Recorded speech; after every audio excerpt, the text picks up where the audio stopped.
ఇప్పుడు దుబాయ్లో టైం వచ్చి మార్నింగ్ 5 అవుతుంది. వీళ్ళందరూ బస్ కోసం వెయిట్ చేస్తున్నారు డ్యూటీ వెళ్ళడానికి. వీళ్ళందరికీ మార్నింగ్ 6 o'clockకి డ్యూటీ స్టార్ట్ అవుతుంది. బట్ ఏంటంటే రూమ్ దగ్గర నుంచి 5 o'clockకి స్టార్ట్ అయ్యి వెళ్ళిపోతారు. మ్యాక్సిమం అందరికీ 12 hours డ్యూటీ ఉంటుంది. ఎవరో కొంతమందికి మాత్రమే 10 hours డ్యూటీ అని 9 hours డ్యూటీ అని ఉంటుంది, ట్రాన్స్పోర్ట్ ఇంక్లూడ్ అవ్వకుండా. అప్పుడు 12 hours డ్యూటీ చేస్తారు. దాని తర్వాత మార్నింగ్ వెళ్ళేటప్పుడు 1 hour, వచ్చేటప్పుడు 1 hour, మొత్తం 14 hours వాళ్ళకి టోటల్ అవర్స్ పడుతుంది. మొత్తం 14 hours అయినా సరే వీళ్ళు 12 hours క్యాలిక్యులేట్ చేస్తారు. ట్రాన్స్పోర్ట్ని క్యాలిక్యులేట్ చేయరు.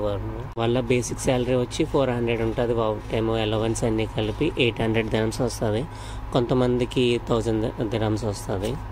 మనకి ఇండియా మనీ వచ్చేసరికి 18,000 నుంచి 23-24,000 వరకు వస్తుంది. ఇది ఓవర్ టైంతో కలిపి, మొత్తం అలవెన్స్ ఓవర్ టైంతో కలిపి ఈ అమౌంట్ వస్తుంది. సెలవు పెట్టారు అంటే సెలవు పెట్టి దాని తర్వాత మనకి రిపోర్ట్ ఇవ్వకపోతే 2 days కట్ చేస్తారు. ఒకవేళ రిపోర్ట్ ఇచ్చాము అంటే 1 dayకి కట్ చేస్తారు శాలరీ వచ్చి. ఇంతలా కష్టపడే వాళ్ళ అకామిడేషన్ ఎలా ఉంటుందో నెక్స్ట్ వీడియోలో చూపిస్తాను. మీరు గమనించలేదు, ప్రతి ఒక్కరి దగ్గర ప్లాస్టిక్ కవర్స్ ఉన్నాయి. వీళ్ళు మధ్యాహ్నం లంచ్కి బాక్స్లు అలాంటివి ఏం యూస్ చేయరు. ఇలాంటి కవర్స్లోనే రైస్, కర్రీ కట్టుకుని వెళ్తారు.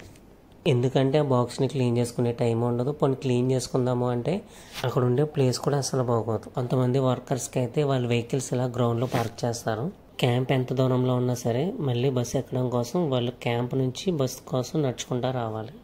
వీళ్ళందరికీ టైమింగ్ ఇస్తారు. ఆ టైమింగ్కి వచ్చినా రాకపోయినా బస్సు అయితే మూవ్ అయిపోతుంది.